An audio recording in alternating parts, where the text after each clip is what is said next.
You are mute, Sunil bhai. Can't hear you.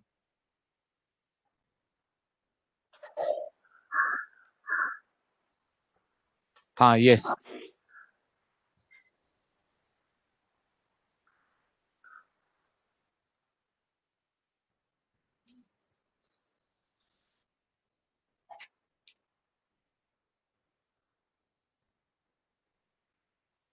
Okay. Should I start? Yeah. Requesting you all to sit with your spine erect, shoulders proper, keeping your chin parallel to the floor. Just allow your whole body to settle down, relax, and be very peaceful.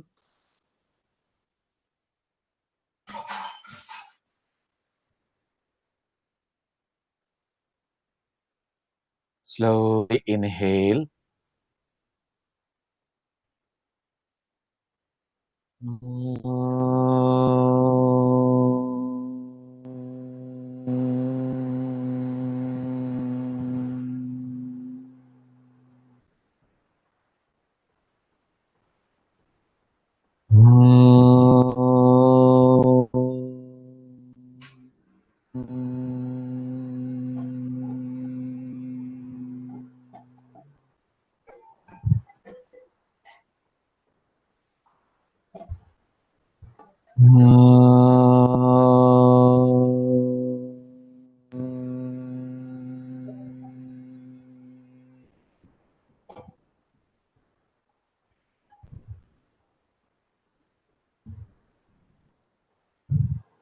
Gently open your eyes. Yeah. Once again, a very good morning to all of you. Last session we had done with the first chapter completed. We started with the second chapter, and I think we had done up to sloka number 3 completed, or was it 6? I'm having doubt. Did we discussed with the purification of the nadis?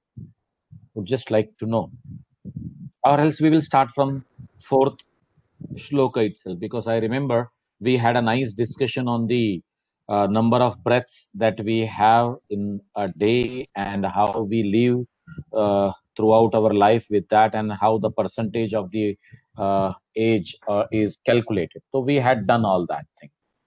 Coming to shloka number 4, malakulasu nadishu maruto naiva madhyagaha katham syad unmani bhava karya siddhi katham bhavet malakulasu. If the nadis are full of these malas or the impurities, maruto naiva madhyagaha. Marutu will, that means the prana will not be traveling through the sushumna. Madhyagaha is the middle path, or we have to understand it with the sushumna. Katham syad unmani bhav. How come you will be able to attain the state of unmani? Unmani is the state of kaivalya, state of moksha, state of liberation, whatever you can call, state of sahaj avastha. How can one succeed in one's aim? So how one will be able to go ahead and fulfill his aim of self-realization? Now we have to understand, in our Hatha Pradipika, many a times we will be coming across this word Maruta, Prana, Vayu, Pavana. All these are, like synonyms for each other. Though literally by meaning they are different, they are not the same. But at the same time, they are referred to the subtle energy which is flowing through our nadis. So having understood that, let us go to the next one, fifth one. शुद्धिमेति यथा सर्वं नाड़ी चक्रम मलाकुलम तदैव जायते योगी प्राण संग्रहेण शमः. It is only when all the group of nadis which are full of impurities, as they are getting purified, the yogi becomes capable of regulating his energy, regulating his prana, regulating, in fact, all the prana situated in the body, not only carrying out their own functions, but are also directed towards the ultimate state, that is towards the self-realization. With this, coming to the sixth one, it says pranayamam tata kuryat nityam satvikaya dhiya yatha sushumna nadistatha malaha shuddhim prayanti cha. Hence, the practitioner, the seer, the aspirant, with a pure heart, with a very sattvic understanding of the subject, with clarity, with all the training being done, should regularly practice pranayama so that the impurities in that Sushumna Nadi are removed, so that the impurities in all the nadis are removed, whereby the Sushumna becomes clear for the prana to successfully travel through it. Yatha Sushumna Nadistha Malam Shuddhim Prayanti cha. So thereby you will be making your Sushumna Nadi for allowing the prana to flow. Now here from shloka number 7, we are starting with the Nadi Shodhana Pranayama. So as we are starting with the Nadi Shodhana Pranayam, see the shlokas, how they make you understand step by step the sitting position, the inhalation through the nostrils, the exhalation through the nostrils, as well as the kind of attention or the drishti you should be having, and how and where you are supposed to hold the breath and continue with the shodhana or the purification of nadi. Baddha padmasano yogi pranam chandrena purayet dharayitva yatha shakti bhuyah suryena rechayet. Adopting the asana of padmasana, the practitioner or the yogi should draw in the breath through the Chandranadi. That means do Puraka, that is proper controlled inhalation through the Chandranadi. And having retained it according to his capacity, Dharayitva Yatha Shakti.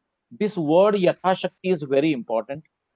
Initially, as a student starts with the practice, sometimes they start forcing themselves to retain the breath in forcibly, which is very risky and it may result in problems. We are going to hear about it later on. So here, dharayitva yathashakti bhuyah suryena rechayet. You need to understand that as you have retained it according to your comfort, slowly exhale through the Surya Nadi. The eighth one says, Pranam Suryena cha akrushya purayed udaram shanaihi. Now inhale through the right nostril, very peacefully, slowly. Vidivat kumbhakam krutva punschandrena rechayet. As per the kumbhaka, as it has been explained, that you have to retain the breath in. Kindly retain the or hold the breath in with your capacity, as it was told earlier. Now go ahead. Chandrayana rechayet. Do exhalation through the left nostril. Now here it is very clear that Surya Nadi is the right nostril, Chandra Nadi is the left, and we should start from the left, inhaling through the left, retaining the breath in, exhale through the right, inhale through the right, retain the breath in, and exhale through the left. येन तजतेन पित्वा धारयेद निरोधतः रेचयेच्च ततो अन्येन शनिरैव न वेदताः. अब ये जो श्लोक है, मुझे कभी कभी लगता है हमारे बड़े बड़े जो टीचर्स हैं उनको पढ़ा के बताना चाहिए कि आप जो नाड़ी शोधन करते समय श्वास को खींच कर लेते हैं, दबा कर छोड़ते हैं और उसे जल्दबाजी में करते हैं या फिर ताकत लगाकर करते हैं, तो यहां पर स्वात्माराम जी ने बहुत ही क्लियरली कहा है उन्होंने कि inhaling through the nostril by which you have exhaled and having retained the breath so long, it can be done without suppressing the impulse to exhale. It can be done without suppressing the impulse to exhale. That means do not come to that level when you are in the starting position where you can experience the impulse to exhale and still you are not exhaling. That is where one person may go wrong while practicing. So he says one should exhale by the other nostril slowly but never rapidly. कहीं पर भी जबरदस्ती का इस्तेमाल नहीं. At the same time, you have to understand that you are doing it very slowly and peacefully. Having understood that, we will go ahead and get the clear idea of the technique. So, having generally told you this is yes, coming, sir. Having generally made you understand how to go about with the procedure, now he will be telling us the proper technique where we have to stop and how to lead ourselves further. Yes, Ashutosh, sir, please. Obviously, when Padmasana is recommended Yeah, for pranayam, there yeah. has to be some connection of the pose with the practice. Yes, very But much. but what is Huh. that connection is not clear from the shloka. So, It is very clear in the Padmasan explanation itself. In the previous chapter, when we had gone through those 3-5 shlokas of Padmasan, it is very clearly written there that as you are practicing Padmasan and retaining the position, you should find that the Apan Vayu is getting Urdhva. So Padmasan is that posture which is literally allowing you to let the prana, all the sections of the prana move upward, so that the experience of the what you can say upliftment of the prana as well as the experience of the energy going upward through the spinal column is experienced. And in that position, if we are doing this breath manipulation, nadi shuddhi and all, so this nadi shuddhi is also helping you along with the purification, the coursing of the prana through the sushumna, or at least trying to enter and going through that. So where the apana vayu is getting raised up. And another thing which I would like to add to this, as in the next 2-3 shloka we will be coming across this point, okay, we should apply Moola Bandha. Now I would like to bring your attention to this fact, which I did not express with you in the previous discussion with Padmasan. In Shiva Samhita, for Padmasan, it is very clearly written that the person should apply Moola Bandha. Whereas the other books are not saying about it, applying of Moola Bandha, that is anal contraction.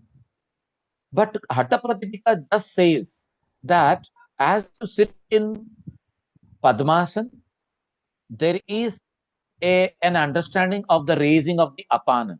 Now, raising of the apana is nothing but the automatic application of contraction of the anus muscles, or you can say Moola Bandha happening on its own automatically.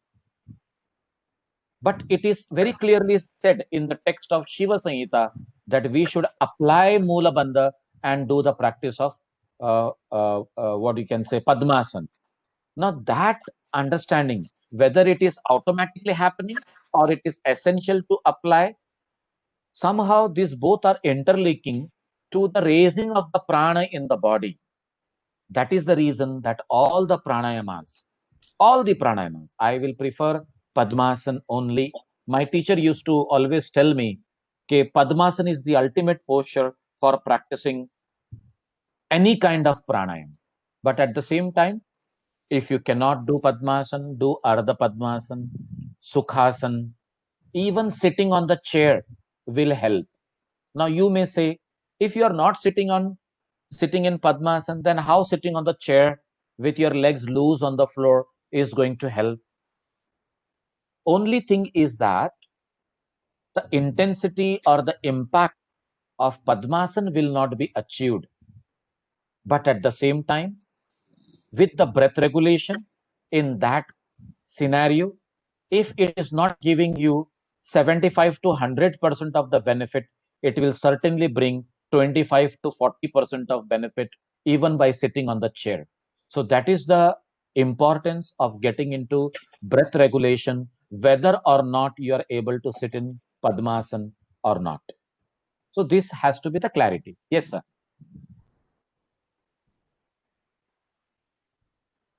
But here the note says that it Uh, is not recommended for those aspirants who are unable to assume the Padmasana pose. yeah, that's what I said, na. Yeah. Okay, if you are not able to do Padmasana, then ideally you can do Ardha Padmasana. You can ideally sit on the chair and do, but you should do. However, pranayama is not recommended for those aspirants who are unable to assume the Padmasana position. Now, uh, this is related to the phase of Kumbhaka. Many a times, it is very clearly said that the Kumbhak phase, where the retention of the breath take place, and you apply the chin lock, abdominal lock, and the anal lock, which is known as Tribandha, with Jalandhara Bandha, Moola Bandha, as well as the Uddiyana Bandha. If in the Kumbhak phase you are not doing with Padmasana, these bandhas may not be applied as per the requirement. You may apply the bandhas also in the other posture. But as I was telling you again, okay, the impact which we experience or the result that we experience in Padmasana will always be short-lived or will not be experienced in other postures. But the teachers are always telling us that doesn't mean that you don't do. At least by coming to breath regulation and focusing your mind on it, it will at least train your mind to remain calm and quiet and peaceful, though you may not be expecting the Kundalini awakening or the flow of the prana or the apana rising up. You may be generally connected with the material world, but at the same time, somewhere you are getting that relief and peacefulness where your mind is focused on your breaths as you are doing pranayama. So, the great institutions, as they see the shloka, even in Gheranda Samhita or even in Shiva Samhita, it is very clearly mentioned that you should be sitting in Padmasana. You should be, in fact, as we go ahead in Bastrika, he is so clearly of the opinion that if you are in Padmasana, then only you should practice, or else you need not. But we we cannot deprive people who want to do the practice, who want to go through the technique, who want to learn the technique, even though they will not be coming across the right result, but they do deserve the knowledge of the pranayama as well as the other practices.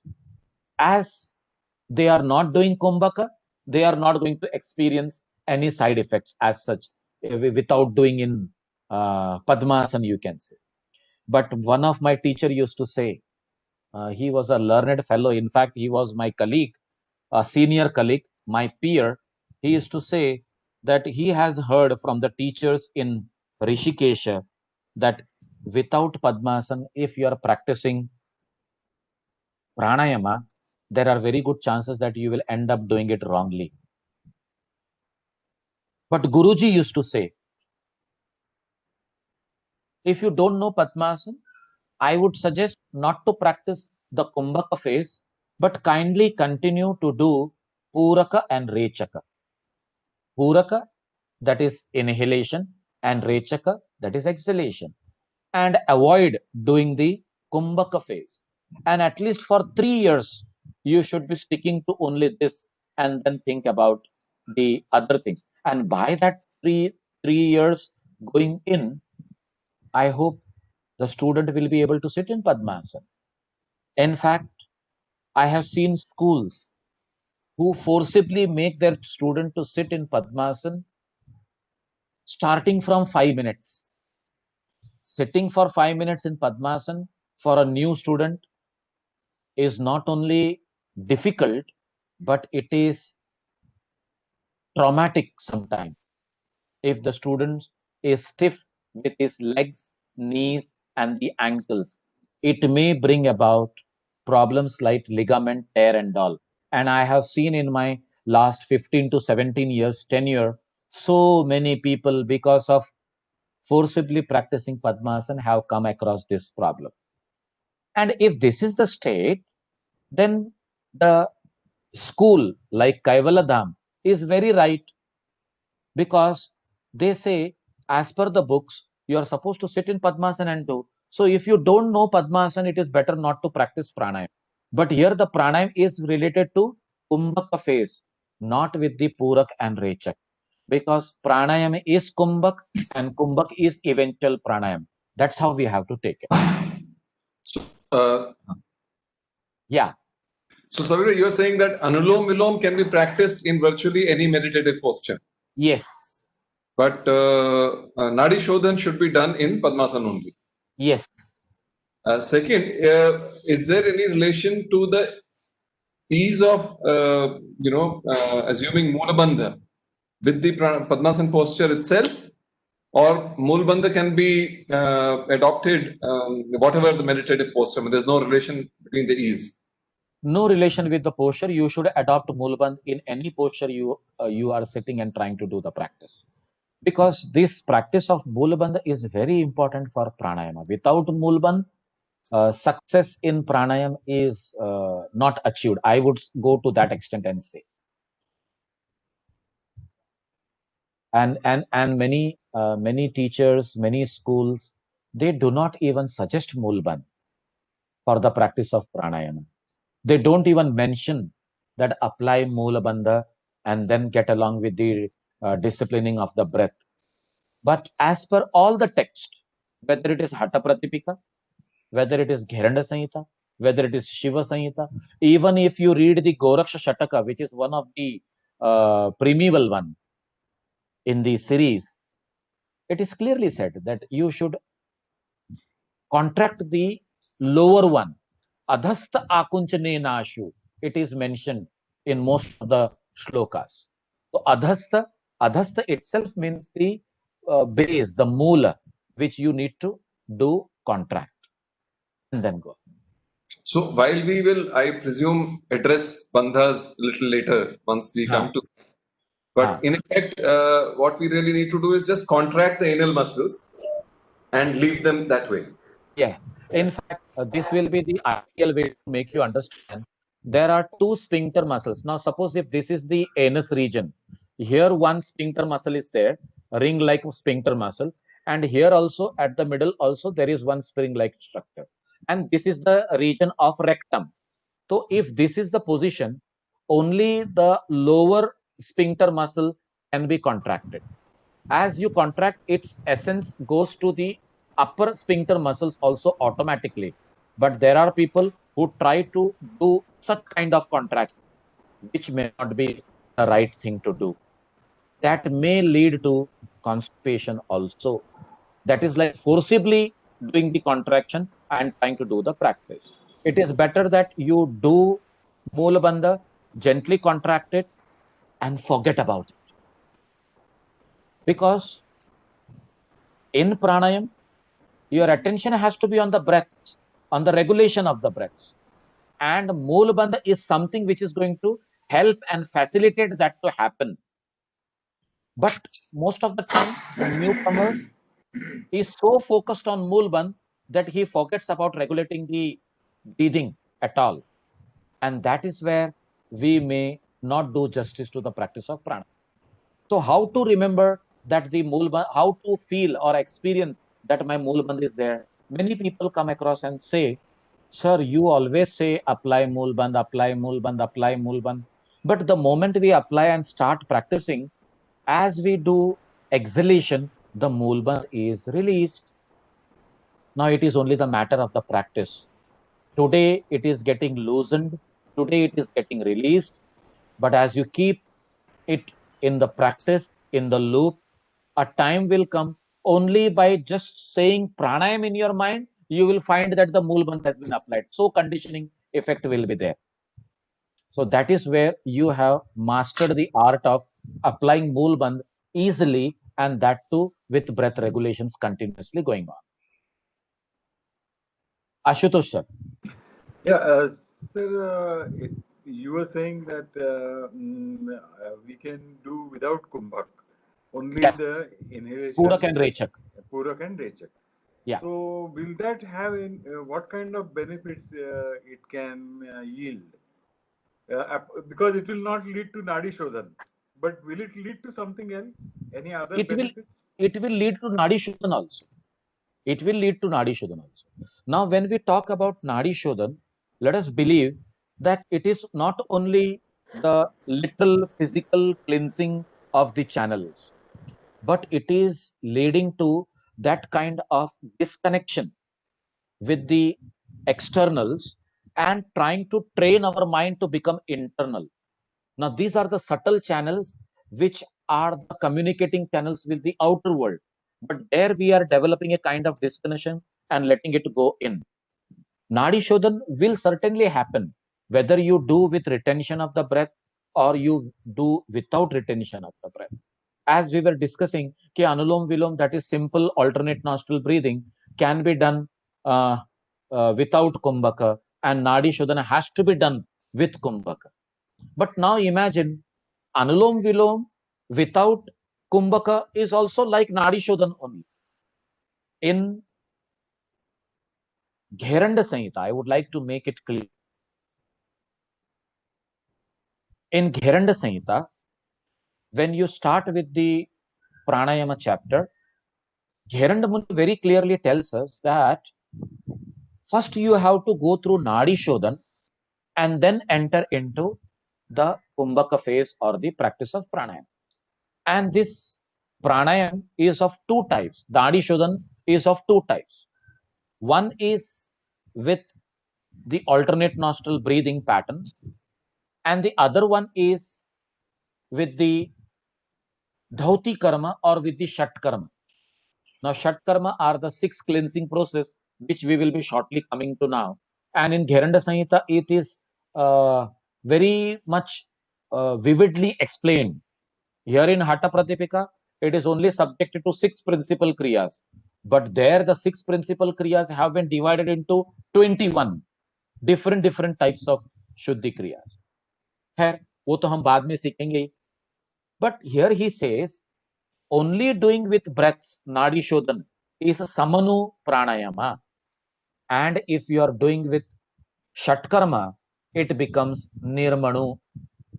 So Nirmanu is construction or creating a kind of body which is apt for the practice of further higher practices. And in that higher practices, he first goes ahead and explains Sahita Kumbhaka. There is a difference between the Sahita understanding of Hatha Pratipika and Gheranda Samhita.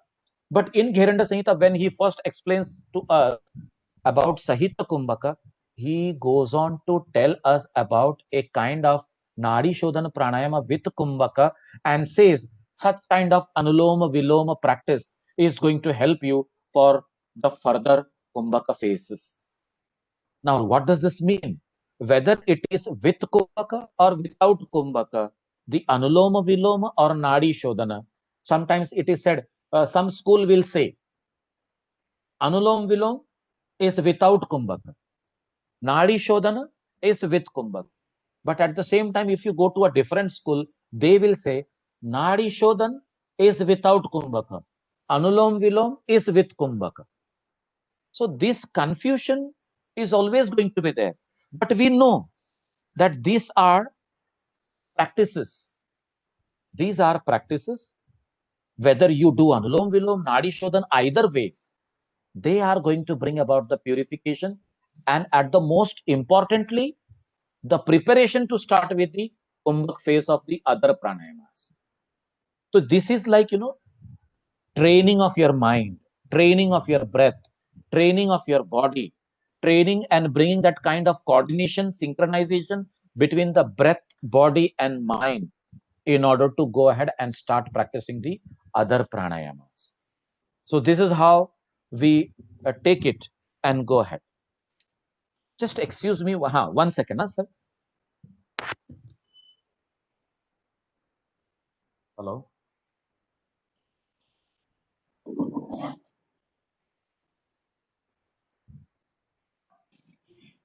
Yeah. Sorry. Question. I have a very basic question. So Yes, of course. What is the significance of inhaling from only one nostril at a time? The significance of inhaling only from one nostril at a time and exhaling through the other and inhaling through the other and exhaling through the first one. In fact, my teacher, when started with this Nadi Shodhan, he first introduced us and said that we will be practicing Anulom Vilom with uni-nostril breathing. I said Anulom Vilom with uni-nostril breathing. Yes. First of all, you are going to close your right nostril, breathe in, breathe out only through the left, and this is known as Chandra Anuloma Viloma. Then, after practicing that, you can close the left nostril and do Surya Anuloma Viloma. Now, Anuloma Viloma meaning itself goes to the understanding that as you inhale, it is the sequential flow in, and through the same side, if you are exhaling in an opposite manner, that becomes Viloma. So he said, as you inhale and exhale through the same nostril Anulom Vilom is done. But if you inhale from the left and exhale through the right, it is Anuloma. And when you have inhaled from the right and exhaled through the left, it is Viloma. So you have inhaled through left, exhaled through right, one part is done, and then you are doing reverse, which is Viloma. So that literal terms wise, if you are inhaling and exhaling through the same, again it becomes Anulom Vilom. If you are inhaling and exhaling through the other, and inhaling through the other and exhaling through the first, again it becomes Anulom Vilom. So I said, sir, there is some confusion. I'm not able to understand this. So he made it very clear. Your left brain is connected with your right nostril. Your right brain is connected with your left nostril. We always start with the left nostril inhalation so that the creative, intellectual, reasoning, discriminative state of our intellect gets activated first. And then as you exhale, you are going ahead and activating the other also. So what you are doing, you are inhaling through the left, exhaling through the right, you have activated the right hemisphere of the brain. You are inhaling through the right and exhaling through the left, you have activated the left hemisphere of the brain. Now, when we say the right brain and the left brain, actually they are connected with a very good, you cannot say wall, but a very good connectivity in between the two hemispheres of our brain, which brings about a kind of balancing act. And this balancing act is coming to us with the autonomous nervous system. This autonomous nervous system has sympathetic and parasympathetic working. In that sympathetic and parasympathetic working, the action induced activity is sympathetic activity. And in that sympathetic activity, if you're trying to bring about a control, a kind of inertia in the flow, or trying to help it out to slow down, that is known as parasympathetic. And the teachers, you know how brilliant they are in explaining us. They said, if you are driving the car from Mumbai to Lonavala or Pune, in between you come across Khandala Ghat. Yes. If from Mumbai you are going towards Khandala, you are going higher plane. In that case, you will accelerate or you will just allow the car to go up. It won't go up. You have to press the accelerator so that it goes up. Now, according to our need, requirement, as we need to go up and reach that level, we need to keep on accelerating. This accelerating activity in the body is brought about with the sympathetic nervous system. But then, while accelerating, as you're going up and coming up, now you want to in between regulate. You are in a very good momentum as you are going up. Suddenly there is a tuck in front of you and you want to control, maneuver and go ahead. What is helping you to control, maneuver? The changing of the gear, the application of the brake and maneuvering nicely and still going ahead. Now what is helping you there? There it is parasympathetic nervous system helping you to maneuver, adjust and again propel, asking the sympathetic to go on. अभी समझो खंडाला घाट चढ़ गए, वापस मुंबई आना है.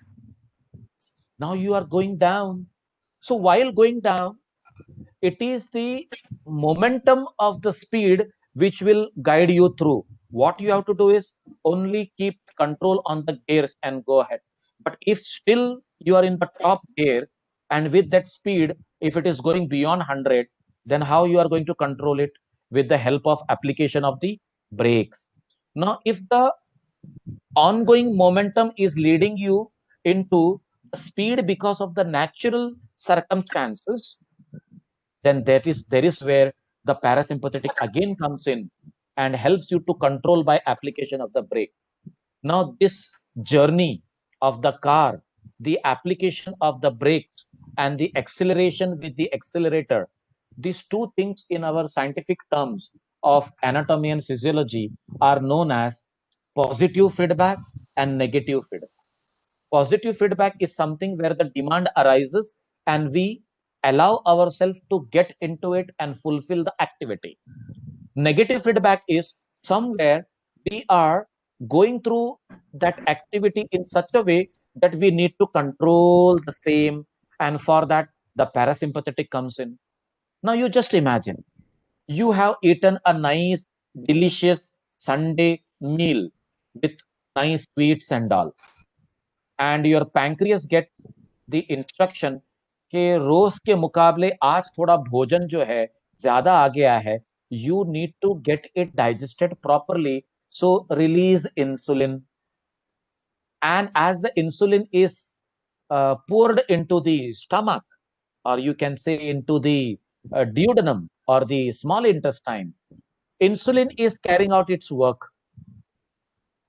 As insulin has done its work, it to make it realize that the work of the digestion, absorption, assimilation has been completed and it should stop secreting insulin, the parasympathetic nervous system releases the inhibiting hormone in order to make the pancreas understand that now it has to stop. The activity has been done. Otherwise, being given instruction, it will keep on pouring. It's like that. So this clarity has to be brought about, and the whole thing is mastered by the pituitary gland. And this pituitary gland is having connection with the hypothalamus. The hypothalamus with pituitary, and pituitary with that organ in the body. It may be another gland, it may be an organ, or it may be a part of the body which is expecting that action, which is expecting that action of positively releasing the hormone or inhibiting the hormone. And the brain, the hypothalamus, along with the pituitary, coordinates with the whole body in order to bring about that kind of change. And you know why I'm telling you all these things? This Nadi Shodhan is a pranayam which has been scientifically studied and understood that it is the one which brings about a beautiful synchronization of HPO axis.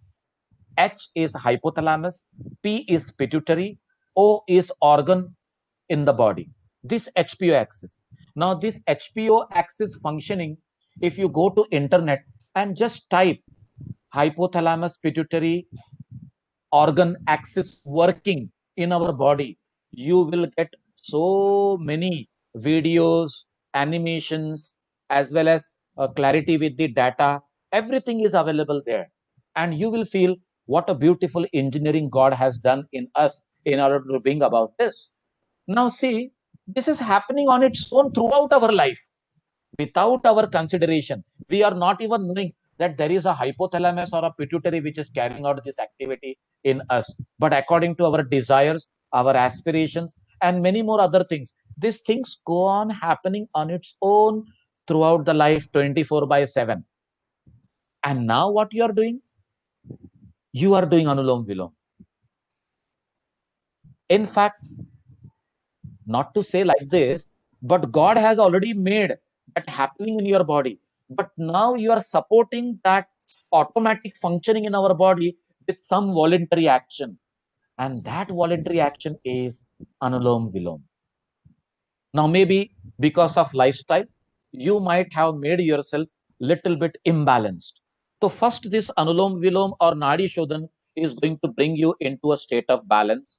If you are already into that state of balance, then it is going to enhance and lead you into some kind of extraordinary experiences that you will go through. And what are those experiences? As at the end of the chapter, you will come across that there is Vapu Krushatvam. That means the body is becoming lean and thin. Vadane Prasannata. There is a kind of happiness on the face. Nada Sfutatvam. Your voice is clear and very much peaceful. Naine Sunarmile. Your eyes are becoming sharp and clear. Arogta.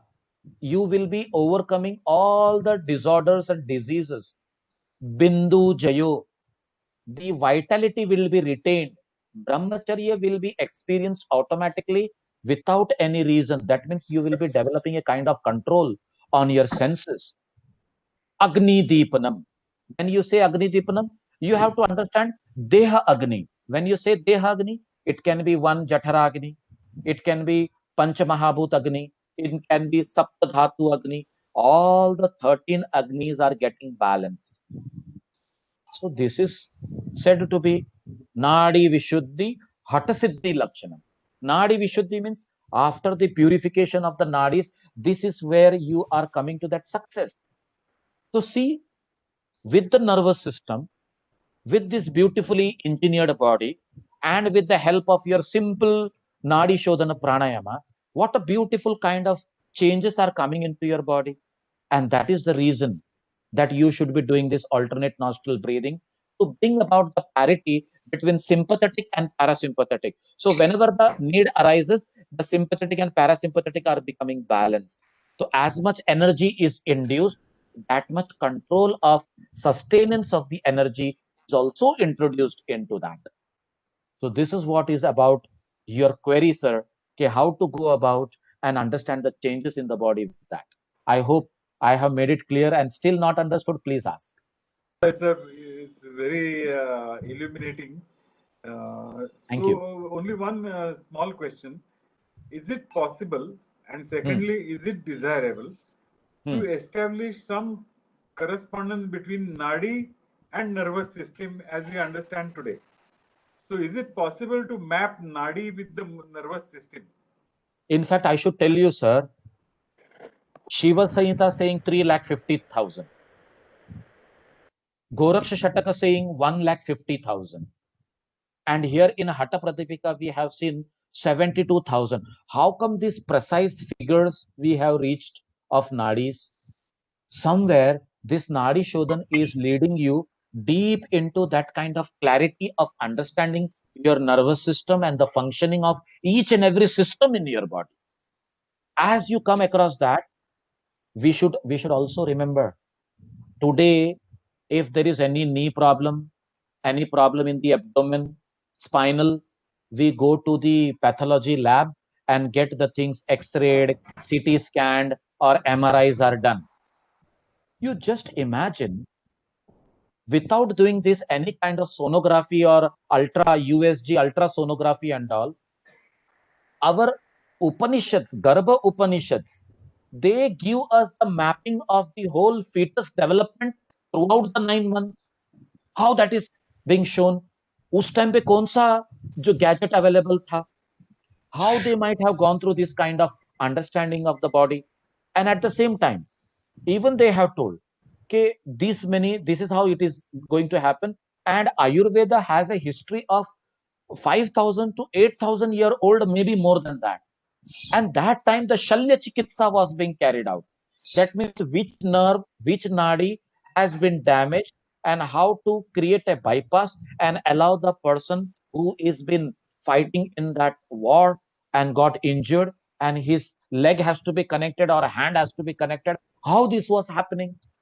Somewhere all this science was available, but this science was available only because of getting into your own body with respect to knowing each and every nadi by going through this kind of nadi shodhan, anuloma viloma, pranayama, dharana, dhyan, and knowing the body as a beautiful way of functioning living organism in totality. And this was done in meditation only. So they went on to write the structure of the body. When you said, will it be possible for us? Certainly it is possible. But is it possible for us to get detached and become desireless? If our attention is more, अभी जैसे कि मैं आपको lecture ले रहा हूं और मुझे मालूम है 11:45 तक जो है, 11:45 तक जो है लेक्चर खत्म हो जाएगा. What my wife is preparing for the Sunday afternoon lunch, if my mind is there and I am talking to you, will I be 100% devoted to my lecture? Not at all. In the very similar manner, कई बार क्या होता है ना, अनुलोम विलोम करते करते हम क्या करते हैं ना, हाँ उससे इतना आने का है और उसको इतना देने का है. अब कब होगा ये, पहले ये प्राणायाम खत्म कर लूं फिर वो शुरू करता हूं. अरे तुम खत्म कर लो कहां से, तुमने शुरू ही नहीं किया तो खत्म करने की बात कहां से हो रही.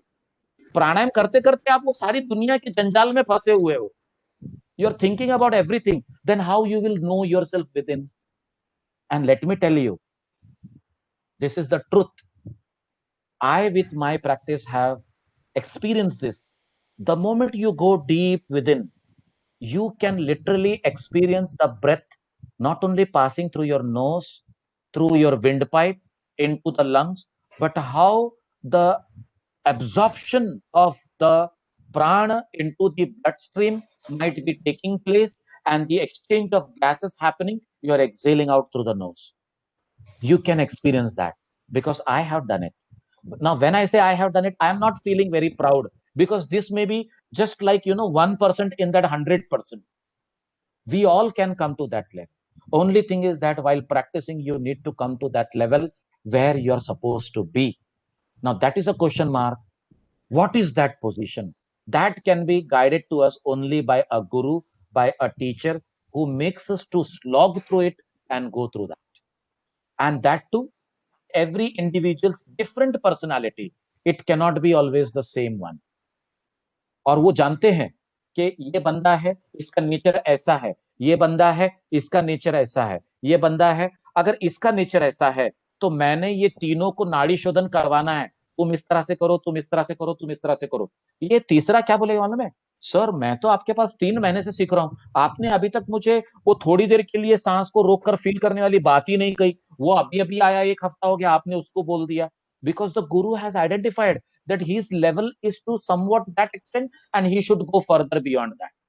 Now this can be understood only by the teacher, as he knows and understands the persons with his nature or her nature and guides that person to go ahead into the practice. Is it clear, sir? Yeah. Coming back, so one, does the system of acupuncture with all this mapping of meridians, does this correspond correctly with the system of nadis? Yes. Yeah. Yes. I will suggest you to read Anand Bal Yogi's connection with Nadi Shodhan and the yin and yang meridians of the Chinese technology or the Chinese science of understanding the body.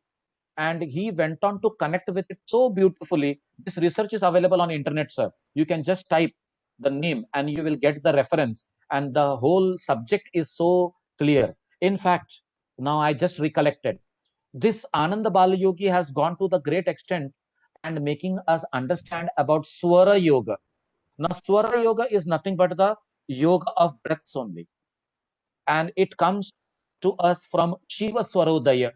In Shiva Swarodaya, Sunil bhai, you will not imagine that this can happen.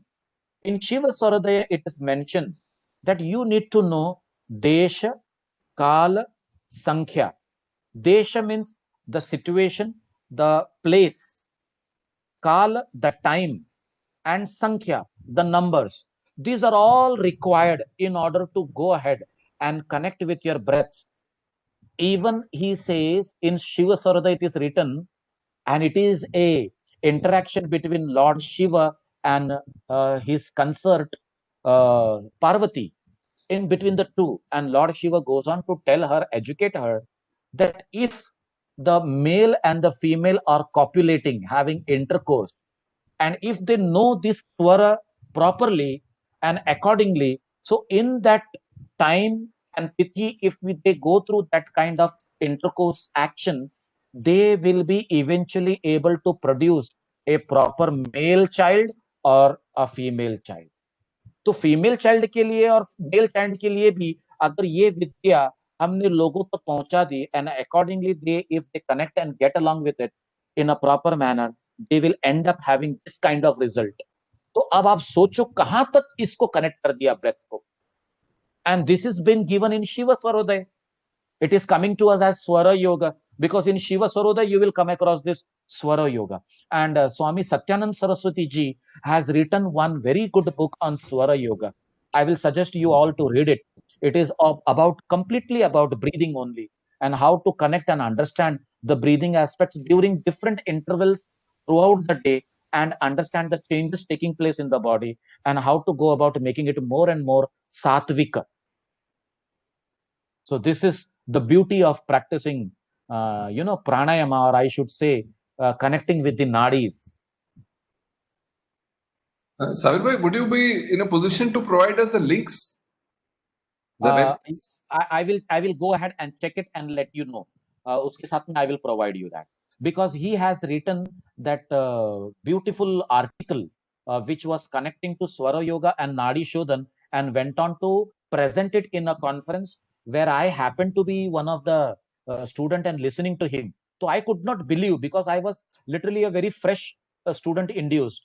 So when I questioned him 2-3 lines, मैंने जब उनको सवाल किया, तो उन्होंने मुझे ये सारी बातें बताई कि you should go to this, you should read this, you should do this, you should do this. I will really share that article with you sir, certainly. वो मेरे पास मेरे कंप्यूटर में होना चाहिए. अगर नहीं भी होगा तो इंटरनेट पे it should be there, because it was long back when I came across it. But I am really proud of that fellow, Sri Ananda, Dr. Ananda Bala Yogi from CYTER. His institution name is CYTER, and this institution is doing lots of research. In fact, it is one of the premier institutions which is more into research rather than just khali going for the talks and lectures. एक वक्त था कि Kaivalyadham yoga institute, this people were very much into research, but nowadays that has come down considerably and only talks are happening, whereas this person is more into research rather than becoming more talkative. So this is how we are getting it. I will certainly share the links to you, sir. So also, the research on Anulom Vilom, and they, link it with the sympathetic and parasympathetic. See, once you have the exact link, then it is easier for us to be able to work through it and then seek further links. But the source article has to be, the correct one. Otherwise, it can be missed. Very true. Very true. Links you can kindly provide. Sunil bhai, if I'm not doing it by Tuesday and Wednesday, kindly text me a message. I am a very good, nice, forgetful person. Unless someone keeps me reminding. Because throughout the day, the lectures, these and that, so I forget. So, but I will do that for you, certainly. And it is my favorite topic. So I will be glad to share that with you. Yeah. Right. Okay. Should we go ahead now? Any other thing in your mind?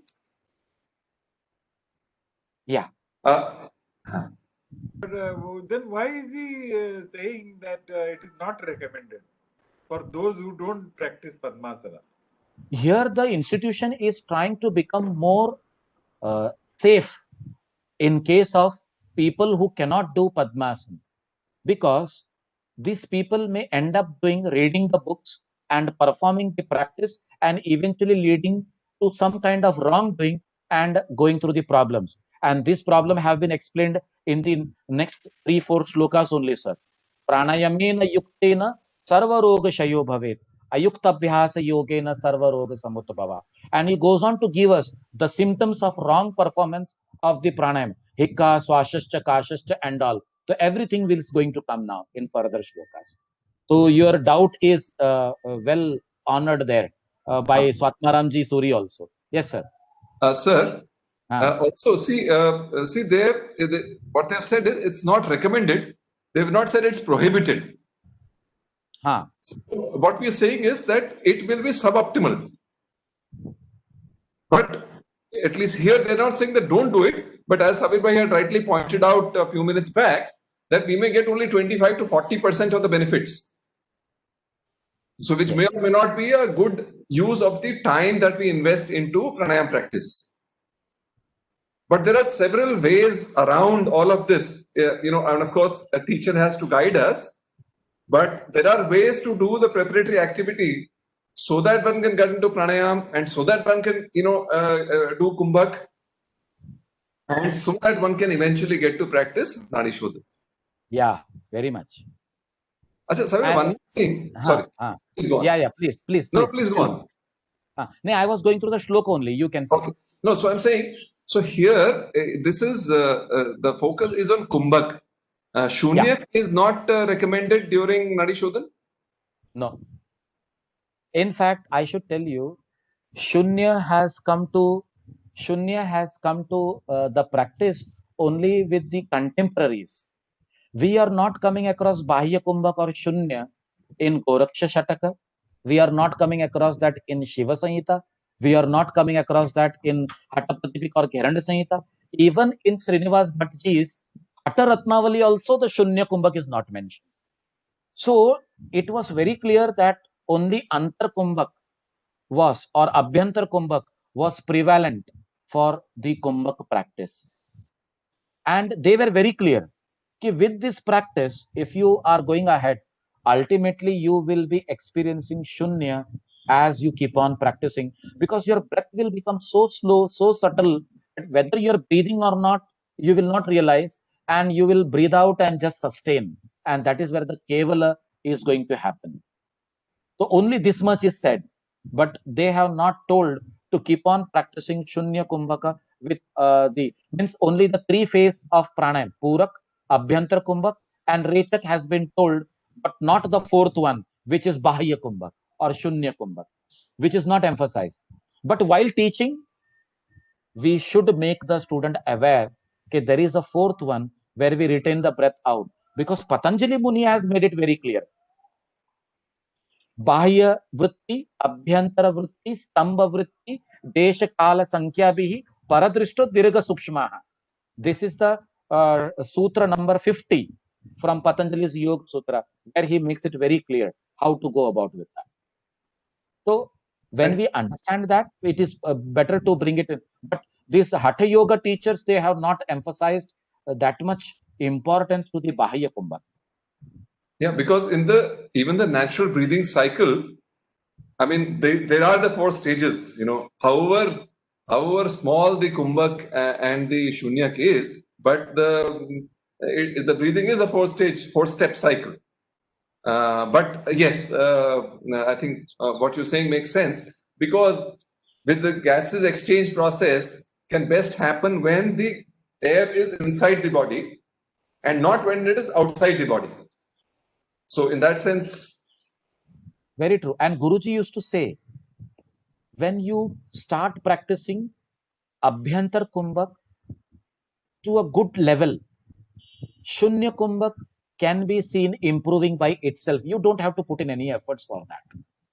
It will start happening because your lungs, your internal ability, capacity to retain the breath or to retain the breath in or out is by default improving and becoming better and better. So that is the suggestion of the Guru himself. So there it is very clear that Shunya Kumbhak has to be seen as a result more than as a practice. Hmm. It is that. Right. Also, see, Swami Radhadev in particular, and maybe because he's the most visible amongst all, he has highlighted or he has propagated the value of Anulom Vilom and Nadi Shodhan to a tremendous degree. And I must also share that my father, who is now 84, but I think this may have been when he was about 75, he had backache, terrible backache, and eventually he's able to cure it, and it has not recurred to this day, simply through the practice of Nadi Shodhan. Wow. See? So, but the question still remains, would Swami Ramdev be justified or any yoga teacher be justified in highlighting the importance of Nadi Shodhan to that extent that even if we don't do other practices, if we do Nadi Shodhan, a lot of impurities can be eliminated? Is that true? It is true. It is true. Because now, as we are going further, if you touch upon the not only Nadi Shodhan, but the other pranayamas, you will come across something related to Dhatu Dosha, something related to the absorption of the nutrients in the body. Now, suppose if Pitaji might have come across this problem because his body was somewhere not able to absorb the calcium or the iron which was going through his food, and he may be just evacuating or excreting it out without letting the body to come across it. Now, studies have made it very clear. Anulom Vilom and Ujjayi, these are the two practices which improves the hemoglobin level. That means the retention of the iron in the body as per the requirement through the food that you are eating is extracted nicely if you are regularly practicing this. Now, you just imagine that might have strengthened his muscles and that might have helped him to overcome the problem that he was going through. So it's quite a possibility. And here itself, we are going to study that in our Hatha Pratipika, now in the further shlokas as we go ahead. You will be coming across that. Okay. So now we go ahead with this 10th shloka, which says, Pranam cha idaya piben niyamitam bhuyo anyaya rechayet pitva pinglaya samirana matho badva taded vamaya surya chandrama soranena vidhinabhyasam sada tanvatam shuddha nadigana bhavanti yaminam masatraya urdhvatah. Now he's saying that all the nadis are going to get purified within 3 months or little bit more. How? The same thing has been repeated here. Breath should be drawn in through left nostril, that is Ida, and retained. Then it should be thrown out by the other one. Other one is right nostril, which is Pingla. And then taking the air in through the same Pingla, right nostril, retaining it, it should be thrown out through the left one. Thrown out means exhaled out through the left one. Now, by constant and prolonged practice in this manner, Surya and Chandra, the whole group of the yogis, nadis, get purified in 3 months or more. But he doesn't stop here. What he says, Pratah Adhya Dine Sayam Ardharatre Cha Kumbhakan Shanair Sheet Paryantam Chaturvaram Samabhyaset. Now he is telling us to do 80 cycles 4 times a day. Pratah, early morning, maybe in the Brahma Muhurta. Adhya Dine, around the afternoon. Sayam, in the evening. And Ardharatre, in the midnight. So you should do Shanair Sheet Paryantam Chaturvaram Samabhyaset.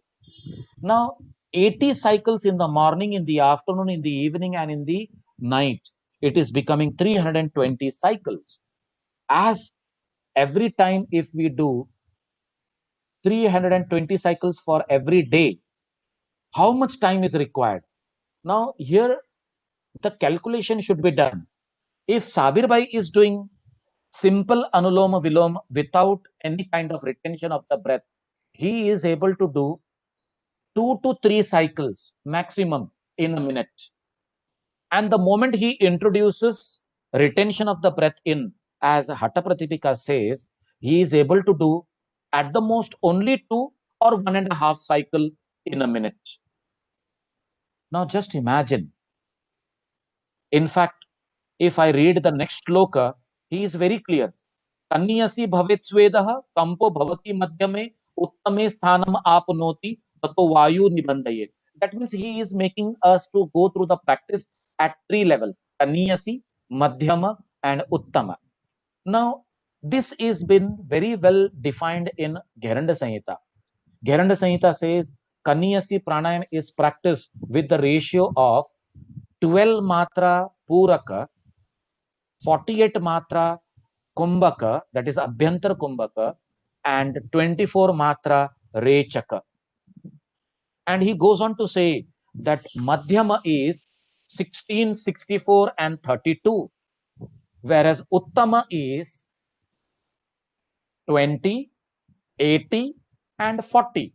20 inhalation, 80 retention, and 40 exhalation. Now this is uttama.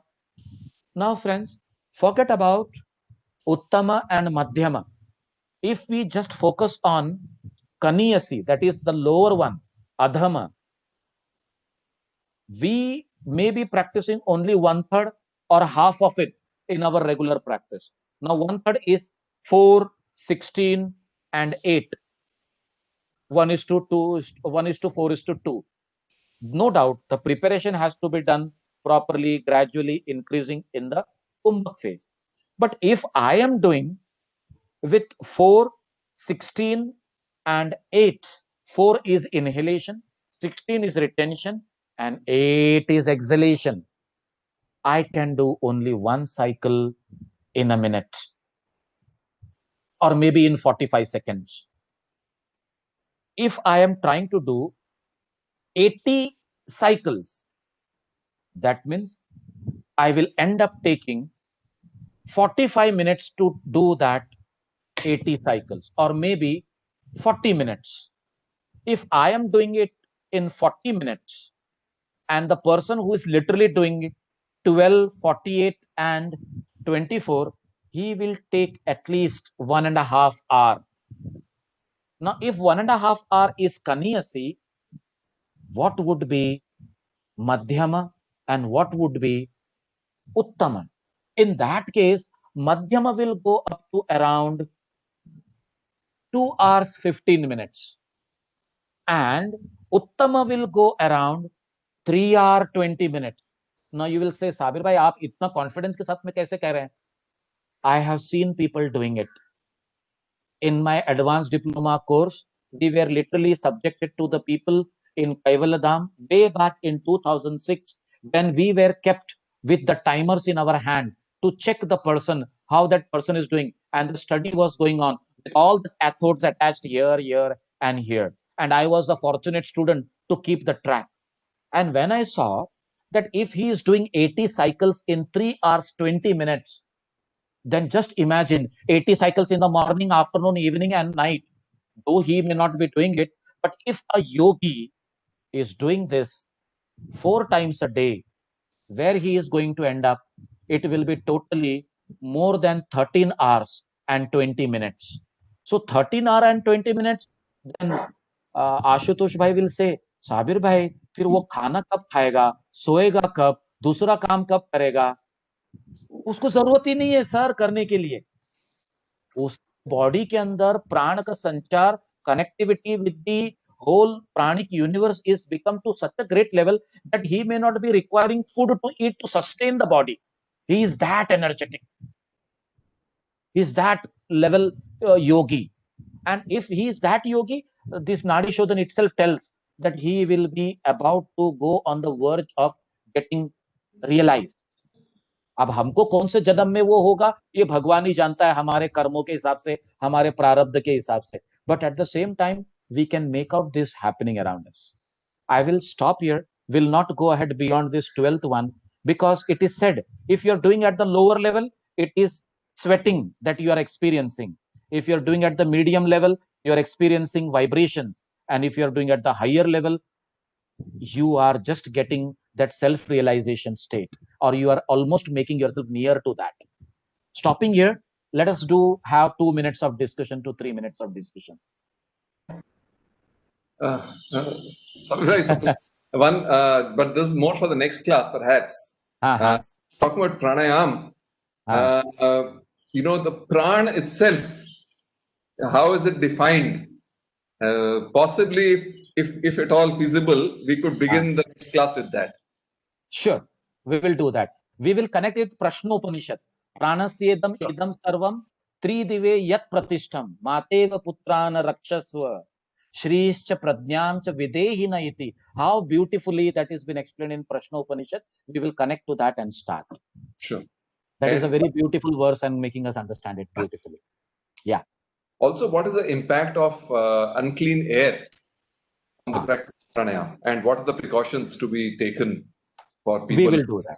We will do that. We will certainly we will do that, because this is my what you can say, बहुत ही दिल के पास है मेरे topic, और गुरुजी ने बहुत मेहनत की है हमारे साथ, हमारे ऊपर इसके लिए, because he wanted me always to take the pranayam class for the whole institution, and I am fortunate enough to be lucky enough to learn it from him, as he used to clarify many more things connected with this.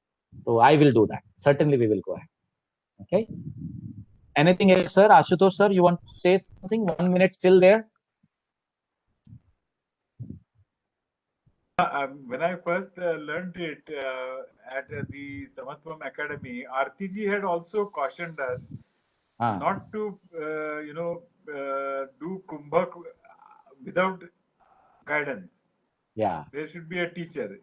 Sunilji, you will remember when I was doing it. Of course. She had told that don't do kumbhak without guidance. Correct.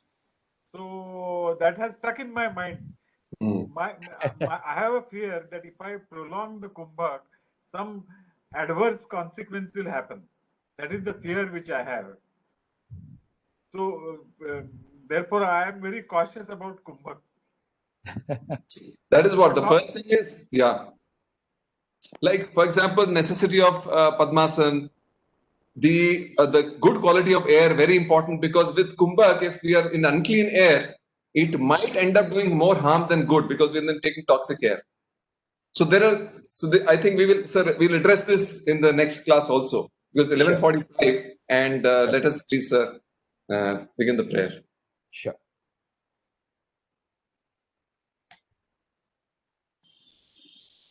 Oh.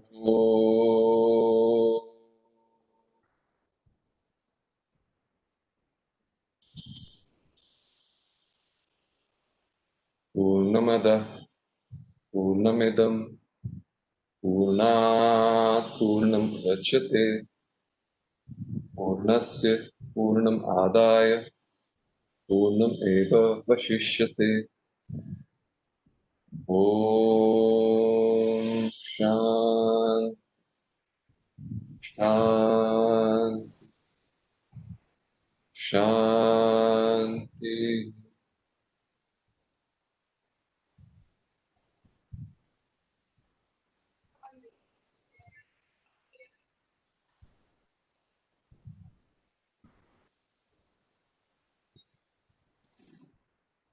Okay, thanks to everybody. And Thank you. Meet, Thank you very much. 27th of September. Sure. Thank you very much. Thank you. Have a nice day to all. Thank you. Have a nice day. Namaste to all. Namaste, sir. Namaste. Thank you.